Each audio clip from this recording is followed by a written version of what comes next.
Estamos de volta com o programa Grandes Temas e hoje nós debatemos a influência das redes sociais no debate político nesse ano eleitoral.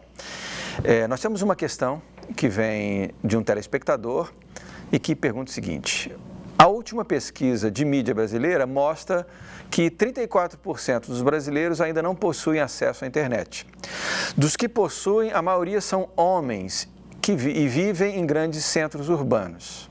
A partir disso, podemos acreditar na representatividade das opiniões políticas de eleitores?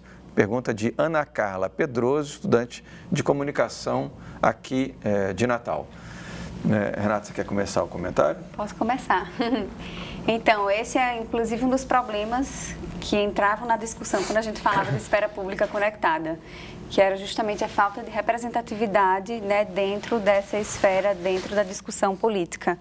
De fato, o acesso à internet ainda é precário, né, se a gente for comparar, por exemplo, com o acesso à televisão, que ainda é o meio de comunicação predominante de longe aqui no país, né? Se a gente for pegar números, né, de 97% a 98% das casas brasileiras têm uma televisão. Então, de fato, em termos de representatividade, nem todos têm a sua opinião, nem todos têm a sua voz. E os que ainda têm, não necessariamente são ouvidos. Uma coisa é você ter opinião, uma coisa é você publicar e outra coisa é você ser ouvido nessa rede em meio a tantas vozes, em meio a tantas publicações.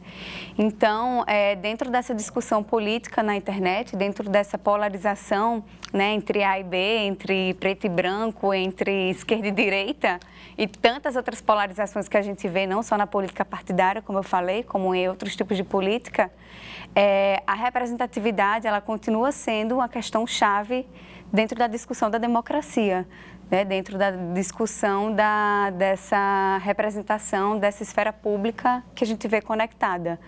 Então, quando a gente fala de pesquisas de política, de resultados de pesquisa, eu fico muito desconfiada justamente porque que tipo de pesquisas estão sendo feitas, né? Em que locais, com que pessoas, em que condições. Então, acho que problematizar esse acesso à internet, ele é essencial dentro dessa discussão. Perfeito. Bruno, você dizia um pouquinho também sobre o tema? A representatividade, ela de fato existe. Isso acompanha a tecnologia, a banda larga, ela vem crescendo a passos largos no país, embora no resto do mundo seja mais desenvolvido, inclusive uma parte dele. Os aparelhos, a conexão móvel, isso vai influenciando, inclusive o barateamento dos equipamentos também vai influenciando no acesso. Mas eu acredito que a influência ela é inegável. É inegável. Se nós formos falar na política que acontece no país mais recente e na influência dela do ponto de vista eleitoral, um candidato como Jair Bolsonaro não existiria se não fossem redes sociais. As suas ações, ele que é deputado há 30 anos, tinha uma boa votação no seu estado de origem e tal, mas ele sequer fazia parte do chamado alto clero no Congresso Nacional. Mas é um nome que passou a ter repercussão, especialmente com a polarização que passou a existir no país, capitaneada de forma muito significativa pelas redes sociais. Então, ele, como se gosta de dizer em política, não existe espaço vazio em política. Então, ele foi ocupando um espaço com posicionamentos cada vez mais extremos e cada vez mais à direita, que é o seu perfil, mas que foi atraindo em torno de si uma legião de seguidores e de fãs, especialmente das redes sociais. E isso acabou tendo influência e reverberando para o mundo offline, vamos chamar assim. Então, sem dúvida nenhuma que, muito embora a presença ainda não seja tão significativa quanto a TV ou mesmo quanto o rádio, que também são muito mais massificados, mas a influência, sim. A influência acaba atingindo um número muito grande de pessoas. Nós temos mais uma questão de um telespectador, eu passo aí, já passo a palavra para você, Cida. É possível aferir de que forma as redes sociais realmente influenciam o processo eleitoral? Por exemplo, o grupo de mulheres contra um certo candidato já tem quase 3 milhões de pessoas, mas podemos prever de que forma esse grupo irá influenciar nas eleições? Uma questão interessante, né? A gente não tem muito como mapear talvez isso, mas esses grupos vão crescendo, né, Cida? E tem a ver com o que a gente, concordo com a Renata, tem a ver com a pergunta anterior, que eu acredito que o Renato, concordo com a Renata, falou sobre a questão do fosso digital que existe, isso é real, existe ainda várias pessoas que, seja porque moram na zona rural, não têm acesso à internet, com qualidade, ou por diferenças de faixa etária, por exemplo, né, que não tem essa habilidade com as novas tecnologias, mas acredito, assim, que a questão das redes sociais é muito mais a questão de formadores de opinião. Que essas pessoas que estão nas redes sociais, elas reverberam essas opiniões que circulam nas redes sociais para o mundo offline, para o mundo presencial. Que, na verdade, atualmente, nós não podemos mais perceber apenas essa ideia de mundo offline e mundo online. Hoje em dia, as redes sociais não é uma coisa virtual que não existe, ela é uma coisa real. É como o Bruno falou no início, é uma rede social digital. Do jeito que temos na escola, no trabalho, redes sociais, temos também a rede social no Facebook, no Instagram, nas mídias sociais. E essa questão do grupo, né, Mulheres contra, vocês sabem quem, tem a questão de que não é que esse grupo vá por si só mudar a eleição, mas ele tem um aspecto político muito importante, né? Tem um aspecto de contraposição a uma ideia que se quer passar como se fosse dominante, né?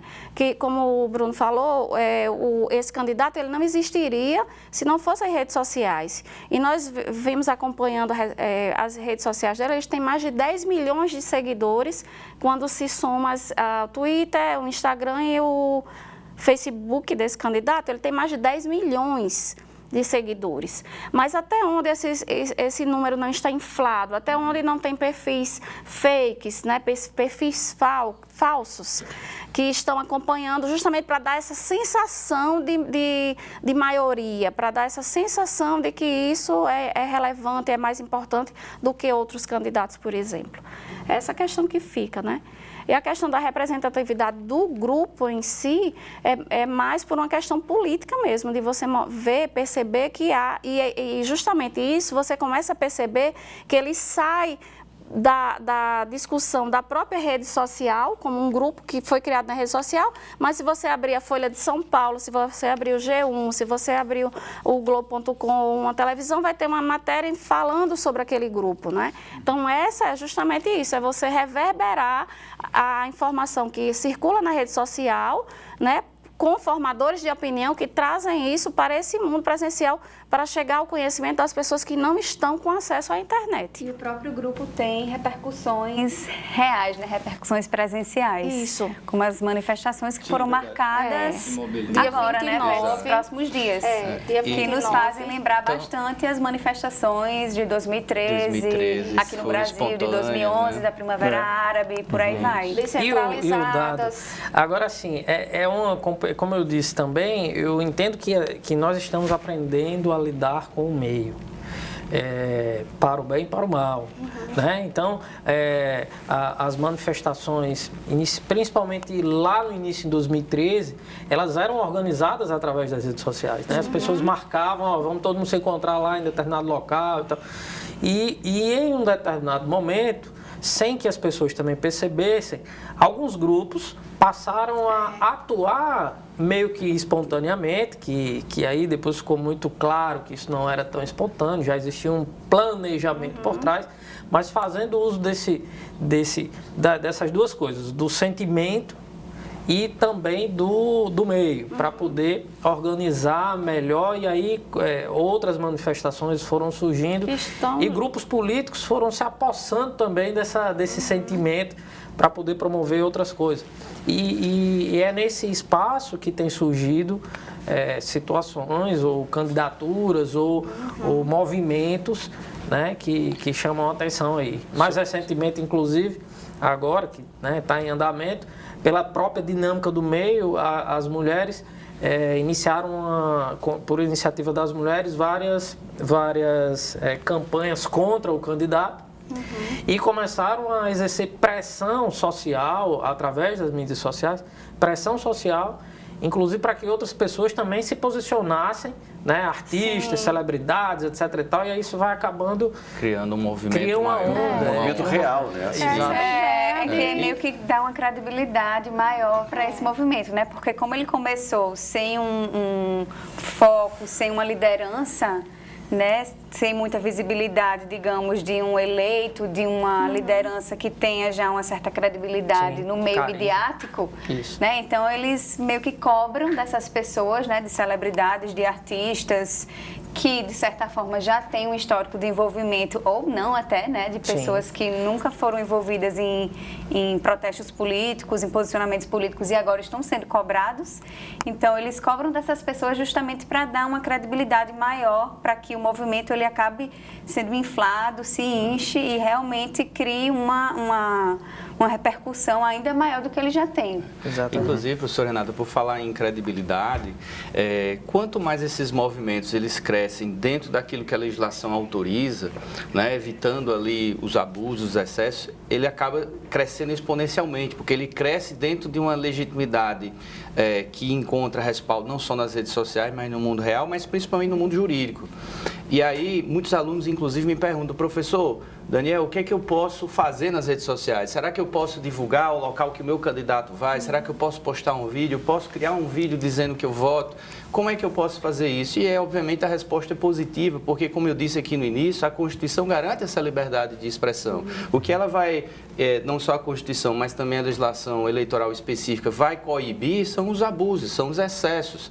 E, inclusive, no que diz respeito, professor Bruno, na questão do impulsionamento, né? Muitas vezes, alguns alunos, cidadãos, perguntam, mas será que eu posso impulsionar, eu posso pagar, né? E aí a legislação já entra num detalhe bem específico. Ela tem como uma regra geral que as propagandas eleitorais, que é aquela para convencer o voto, eu não estou falando da liberdade de pensamento, estou falando do pedido de voto, né?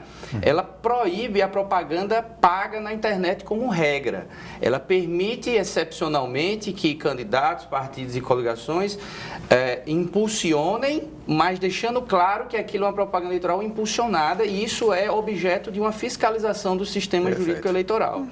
Já o cidadão, ele não pode fazer o impulsionamento de propaganda eleitoral, ele pode fazer a sua comunicação com liberdade de expressão de opinião, né? E aí isso é muito mais amplo, é muito mais livre, porque a Constituição assim garante. É autêntico. Então, me parece que, considerando as duas perguntas que foram feitas, embora de fato ainda exista uma grande massa que não tem acesso à internet ou a essas redes sociais, mas o que a gente percebe é que uma grande categoria de formadores de opinião, como a professora Cida colocou, tem acesso a essas mídias, a essas influências e replicam, influenciam e potencializam essas opiniões, esses movimentos no meio de trabalho, na família, né? Quantas vezes você não vê, às vezes, até um neto mostrando um vídeo para uma avó, né? Quando vê um filho chamando a atenção para um vídeo que ele encontrou ali no Instagram para o pai, para a mãe, o que viu na escola. Então, o que me parece, a influência existe mesmo, como o professor Bruno colocou, tanto é que é uma preocupação da Justiça Eleitoral já há muito tempo, e também é preciso estar atento às situações de distorção, os movimentos artificiais. A legislação tem muito cuidado em não se criar uma bolha artificial sobre um movimento favoritista ou negativista em relação a determinada candidatura, que isso interfira na eleição, porque a partir desse movimento tecnológico com robôs, né, com a inteligência artificial, estrategicamente montado nos meios sociais, que repercute na sociedade, a Justiça Eleitoral já entendeu que isso pode se caracterizar uma coisa inovadora chamada abuso desses meios tecnológicos, né? O abuso agora, que antes era muito comum a compra de voto, né? O abuso da máquina administrativa, agora nós temos uma nova realidade que é uma variação, né? Esse abuso dessas tecnologias no processo eleitoral. E aí sim, a justiça, a sociedade tem que estar muito atento, porque possa ser, corremos o risco, que todos não tivermos cuidado e a justiça não for muito atenta, de termos uma sensação de ter participado de uma eleição que foi extremamente ou estruturalmente camuflada, né? Ou inflada indevidamente. Então, vamos falar daqui a pouquinho, mas só porque a gente tem um vídeo, Bruno, para a gente entrar justamente nessa discussão das fake news que atravessa a temática do programa de hoje, o Grandes Temas traz então o depoimento de Pablo Hortelado, professor de Políticas Públicas da Universidade de São Paulo. Para ele, é preciso empreender um debate público para conscientizar e alertar a sociedade a respeito desse problema. Confira o vídeo. A gente precisa primeiro fazer um debate público sobre esse problema e conscientizar as pessoas de que existe um problema e que esse problema não é apenas das fontes de informação. O problema não é que tem sites maliciosos que estão produzindo desinformação com propósitos políticos. O nosso problema é que a nossa sociedade está tão polarizada e tão apaixonada que ela está demandando essa produção. E se a gente não entende que o problema está em nós, está na sociedade, que ela está muito apaixonada e ela está perdendo o juízo, ela está aceitando informação de baixa qualidade porque ela é útil para o combate político que se estabeleceu na sociedade brasileira, se a gente não refletir sobre isso e não desarmar esse sentimento, a gente não vai resolver o problema. E a gente não vai resolver isso em curto prazo, não vai ser com medida de criminalização, não vai ser com censura, vai ser com debate público, com reflexão e um pouco de educação. Né? Embora, quando a gente fale de educação, as pessoas olhem para os jovens, mas não são os jovens que estão polarizados. As pesquisas elas têm mostrado que quem está polarizado são as pessoas mais velhas, são as pessoas de 40, de 50, de 60 anos. Debate fundamental, né, Renata? Porque, justamente, se a gente não educa as novas gerações, as crianças que estão vindo ao mundo, e o Bruno já está preocupado lá em casa, viu? De fato, são as pessoas que, instruídas, conscientes, com visão de espaço público, né? São elas que vão se precaver contra influências, contra opiniões deturpadas, né? E elas mesmas serem protagonistas dessa boa informação, né? Desse bom uso do espaço virtual, né, Mesana? Exatamente. Aqui a gente falou de pelo menos 3 linhas de ação, eu acho, né? A gente falou da justiça, né, dessas investigações, no cerne do problema ali, né, nas pessoas que criam as fake news, nas pessoas que estão envolvidas com crimes cibernéticos, que não é só as notícias fabricadas, né? A gente tem aí outros tipos de crimes na Deep Web que a gente fala, né? A gente falou também da questão do jornalismo investigativo, né? Do jornalismo colaborativo, que, querendo ou não, ele também colabora para o combate das fake news.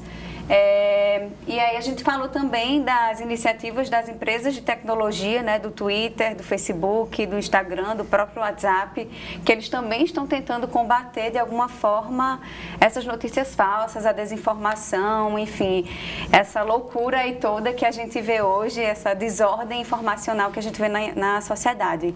Mas, de fato, o que o vídeo falou aí, o ponto-chave, e que a professora Cida também tocou nisso na discussão, é a conscientização da população, né? Não adianta a justiça se responsabilizar, investigar, não adianta as empresas de tecnologia buscarem solução, não adianta um jornalismo de qualidade, não adianta nada disso se a população continuar, né, replicando, continuar disseminando esse tipo de informação falsa, né, desinformação.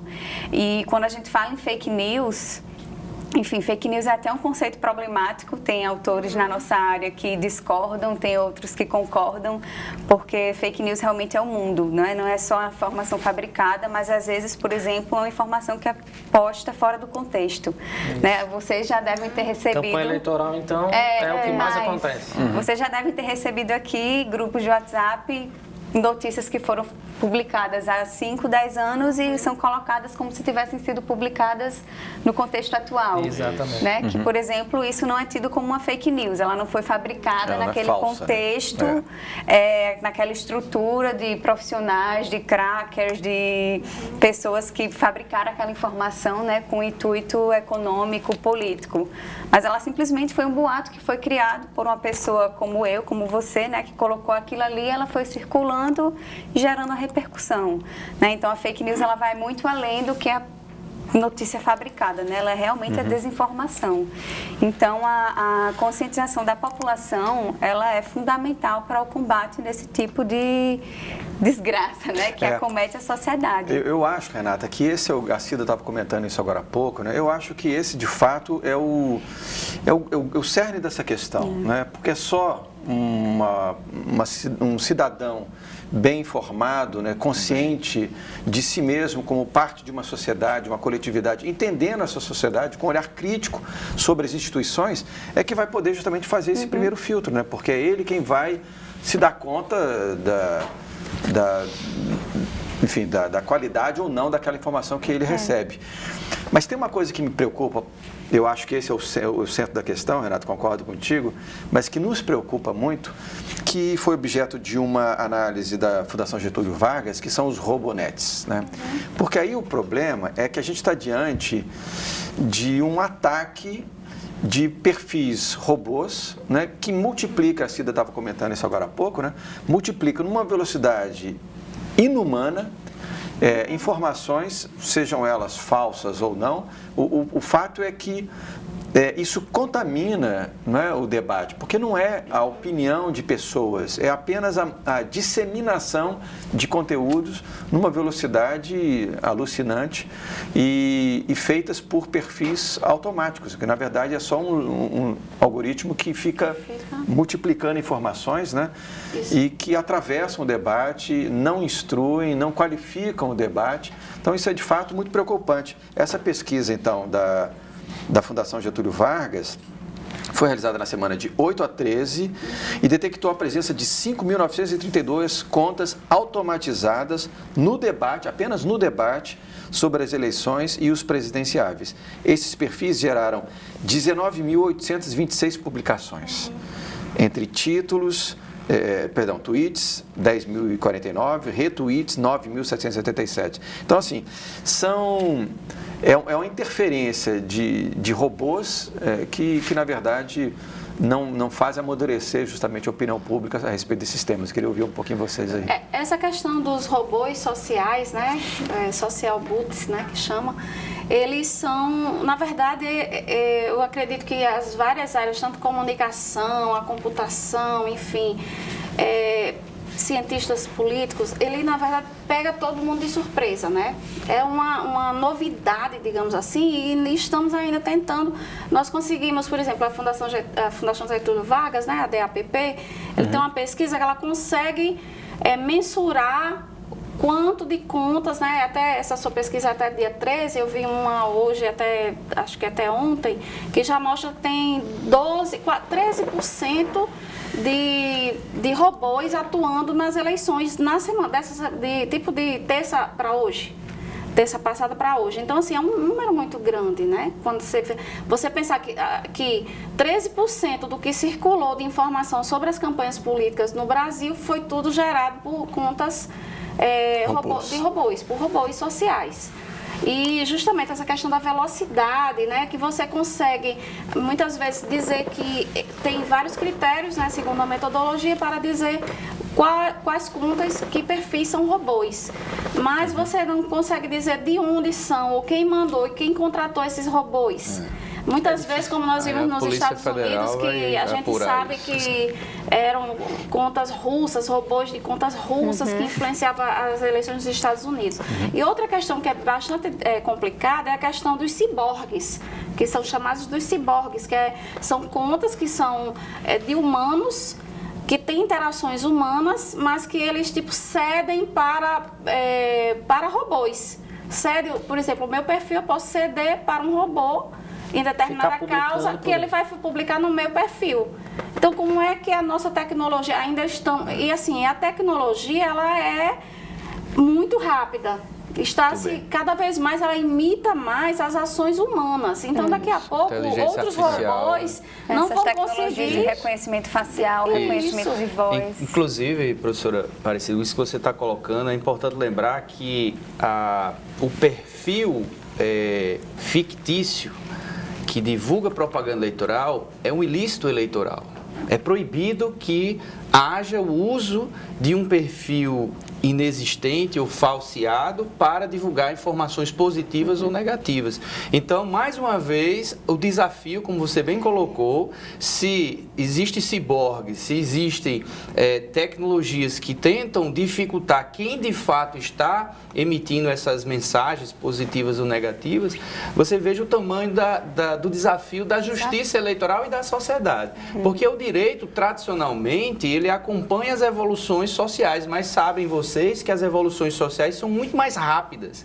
E o direito, para passar pelo processo todo legislativo, ele leva um tempo para se adaptar. E mais ainda se comparar agora não com as transformações sociais humanas, mas as transformações sociais robóticas e que envolvem inclusive inteligências artificiais, né? O que a gente tem inclusive ouvido falar em alguns seminários, alguns congressos eleitorais, é que algumas assessorias jurídicas, alguns advogados eleitoralistas têm contratado programas de computador que se fazem valer da inteligência artificial para identificar no mundo da internet os picos de fake news e assim captar aquelas informações, transformar em provas e levar ao judiciário, que por sua vez vai ter que dar uma resposta extremamente rápida. Então, é um futuro que já chegou, né, e que já está interferindo, né, seja positivamente ou negativamente na nossa realidade, né, na forma como os operadores do direito devem atuar já nessas eleições. Perfeito. A gente daqui a pouquinho está encerrando o programa e eu não queria que a gente deixasse de fazer uma rodada aqui de como é que a gente pode interferir nesse processo positivamente, além de em casa. O Bruno pode falar um pouco de quais são as estratégias para educar essa nova geração e a população que está nos assistindo, né? Afinal de contas, nós estamos há pouco tempo das eleições, como lembrou o professor Daniel, e esse debate, a tensão do debate mesmo, ela tende a se acirrar ainda mais. E como é que a gente pode justamente se orientar nesse contexto?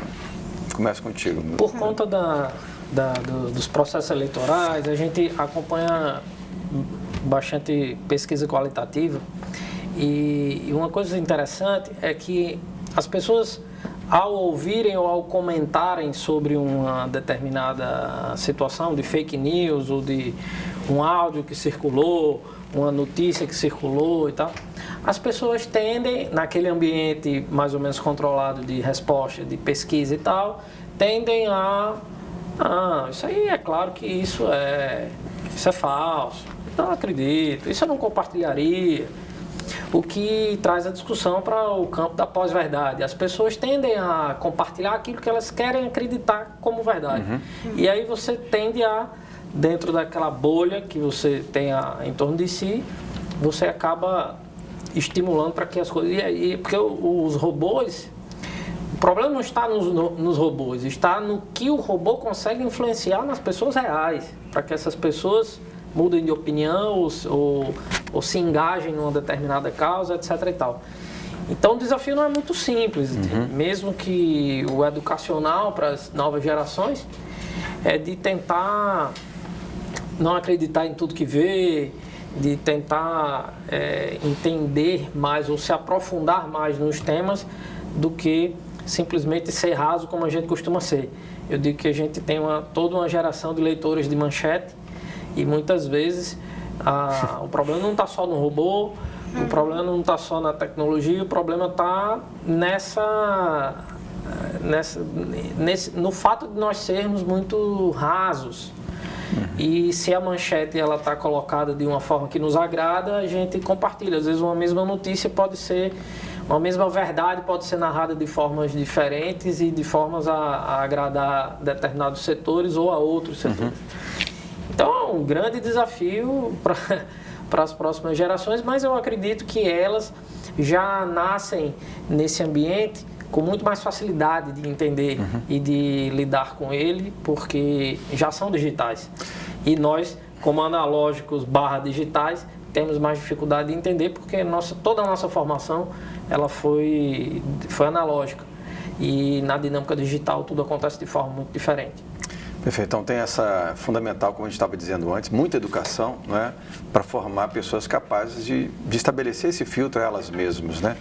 A Renata estava dizendo justamente queria que você falasse um pouquinho daquele site, porque nos meus debates entre familiares e amigos, né, me passava uma coisa, eu ia lá e copiava e colava, jogava naquele boatos.org. Foi o meu primeiro instrumento para verificar. E era quase que certo, mas eu já tinha uma suspeita grande, né, de que aquilo ali era um boato, batata. Pegava aquilo, copiava e colava a notícia, olha aí. Mas é isso, a gente precisa criar mecanismos, né, e ser um pouco protagonistas. Exato. Um deles é o projeto Comprova, né, como eu falei, é um dos que existem no Brasil. Tem lá o site projetocomprova.com.br, mas existem outros caminhos para evitar, né? Um deles é que eu sempre reforço isso também, é você checar a fonte daquela notícia, você ver se aquela notícia foi publicada em outros portais que tem credibilidade, né, que já tem certo nome dentro do jornalismo aqui nacional. Você checar, isso aqui é muito simples, checar a data que aquela notícia foi publicada.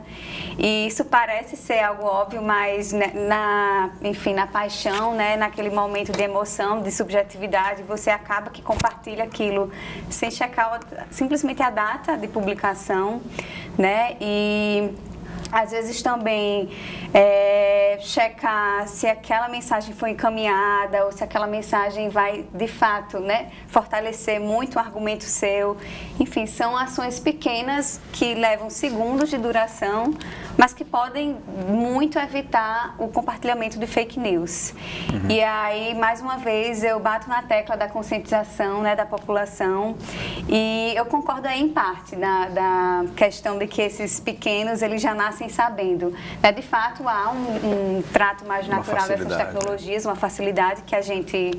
Vou até me incluir nessa também, que a gente a gente não nasceu nessa era digital, então a gente está aprendendo de fato a lidar com essas tecnologias, mas também é uma necessidade muito grande de se educar, né, que a gente chama da área da educomunicação, né, educar para comunicar, educar mediaticamente, né, para você justamente ter o letramento midiático, letramento digital. Eu creio que para eles, não que eles saibam, eles já nascem sabendo, mas é mais fácil deles aprenderem, de absorverem, inclusive, a lição. Esponjinha, né?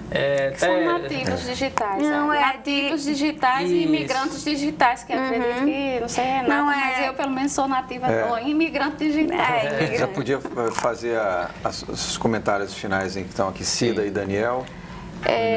Bom, eu acho assim que eu fico pensando que essa questão passa muito pelo descrédito da população nas instituições. Né? Tudo isso de você acreditar em fake news, essa questão da pós-verdade, ela perpassa essa questão das pessoas acharem que todo político é corrupto, né? O senso comum acredita nisso, tem essa impressão. Então, eu acho que uma das principais questões assim, a própria classe política ter essa compreensão do quão mal está fazendo a nossa sociedade, na verdade, né? Que isso tem que ser essa coisa vamos dizer, uma união pela conscientização das pessoas, pela educação, por uma mudança nessa cultura política de acirramento entre o azul ou o vermelho, essa bipolaridade que se constrói a cada dia, né? Eu acho que para desconstruir isso passa pelo próprio fortalecimento das instituições. Até mesmo, Cida, você me fez lembrar, porque essa polarização, de fato, ela vem num crescendo, né? E ela, de certo modo, ela também foi algo provocado pela mídia, né? Logo depois das eleições de 2014, né? Aquela acho que no Jornal Nacional, né? Tem um mapa do Brasil, vermelho em cima, azul embaixo, o que é absolutamente falso. Eu chequei logo em seguida os mapas de eleição por estado e era um monte de ponto azul e vermelho para todo quanto é lado. Não teve um estado que votou para um partido, né? Então, essa... Nem sul e norte, né? E a frase do William Bonner foi: o Brasil está rachado. Ou seja, você já tem a instituição, é uma fake news isso. É já a instituição ou a institucionalização de uma ruptura no tecido social. Quer dizer, você cria já esse mito. Manipulada, né? É óbvio. Pela mídia. Uma narrativa que eles criam. Quais os interesses que estão por trás disso, aí não vão precisar de outro grande programa. Pois é. Mas últimas palavras então, do Daniel. Olha só, eu fico muito feliz de estar ouvindo essas conclusões de vocês, porque amanhã, né, no dia 25, nós vamos promover um grande evento aqui na UFRN, no Núcleo de Práticas Jurídicas, no auditório, onde o tema é exatamente a qualificação do eleitor para o voto nas eleições de 2018. Nós tivemos esse desafio de propor essa solução, são 4 palestrantes com temas diversos, mas nós não vamos falar que o melhor é a esquerda ou a direita, já lembra aqui. Na verdade, nós vamos falar tecnicamente, juridicamente, cientificamente, que métodos, inclusive vários foram falados aqui, que métodos reais, jurídicos, concretos, sociais, tecnológicos, o eleitor pode se munir para ter um voto com mais qualidade, com mais consciência, né? com um resultado nas urnas mais legítimo que a maioria da população quer. Então, fica aí todos convidados, as inscrições são no SIGA-A.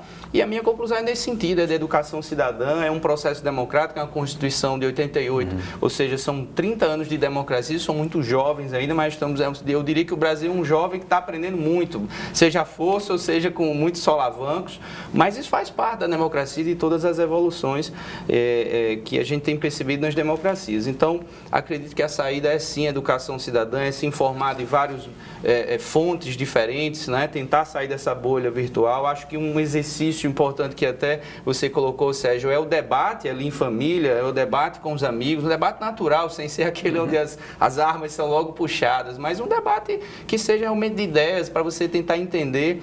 Às vezes é importante o esforço, as pessoas às vezes quando vai passar propaganda eleitoral gratuita de rádio e televisão desligam, mas não façam isso, primeiro porque ela é caríssima e todos nós pagamos por aquilo, e segundo porque ela realmente é a opção, a prateleira da democracia, é o que nós temos dele, como eleitores nós temos que observar o que é que nós temos de opções. Se nós não observarmos isso, vamos ficar muito limitados. Então, acho que a educação cidadã com informação é um bom caminho.